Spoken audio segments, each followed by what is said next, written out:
আসসালামু আলাইকুম। আজকে তোমাদের জন্য ফিজিক্স 1 এর একটা গুরুত্বপূর্ণ টপিক, একটা প্রমাণ F=ma এর সলিউশন নিয়ে এসেছি। আশা করা যায় এই ভিডিওর মাধ্যমে এই সলিউশনটা তোমরা সম্পূর্ণভাবে সুন্দর মতো বুঝতে পারবে এবং এর থেকে সহজ হয়তো তোমাদের কেউ বোঝাতে পারবে না। চলো কথা না বাড়িয়ে শুরু করা যাক। যেহেতু কালকে তোমাদের পরীক্ষা, তাই তাড়াতাড়ি প্র্যাকটিস করো এবং পরীক্ষায় কোপ দিয়ে দাও। প্রথমে আমরা যদি একটু ভেবে নিই, মনে করি বস্তুর ভর m, আদিবেগ u, শেষ বেগ v। এটা কিন্তু আমরা ধরে নিচ্ছি বস্তুর ভর, আদিবেগ, শেষ বেগ।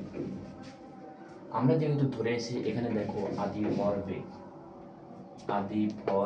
আদিবেগ ইকুয়াল টু কি u, তাহলে ভর তাহলে m, তাহলে আদি ভরবেগ কি me, তেমনই শেষ ভরবেগ হচ্ছে mv।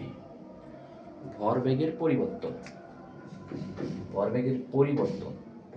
পরিবর্তনটা কি? অর্থাৎ ভরবেগের পরিবর্তন mv মাইনাস mu। আবার ভরবেগের পরিবর্তনের হার, একক সময়ে যে ভরবেগের যেটা পরিবর্তন হয় তাকেই ভরবেগের পরিবর্তন হার বলে। যেমন mv minus mu divided t। এখানে আমরা m কমন নিয়েছি, m কমন নেওয়ার ফলে এখানে v minus u divided t। আমরা একটা সূত্র পড়ছি, তোমরা কি জানো? v minus u divided t equal to a। তাহলে এই সূত্রটা আমরা পড়ছি, তাহলে আমরা এখানে কি লিখতে পারি?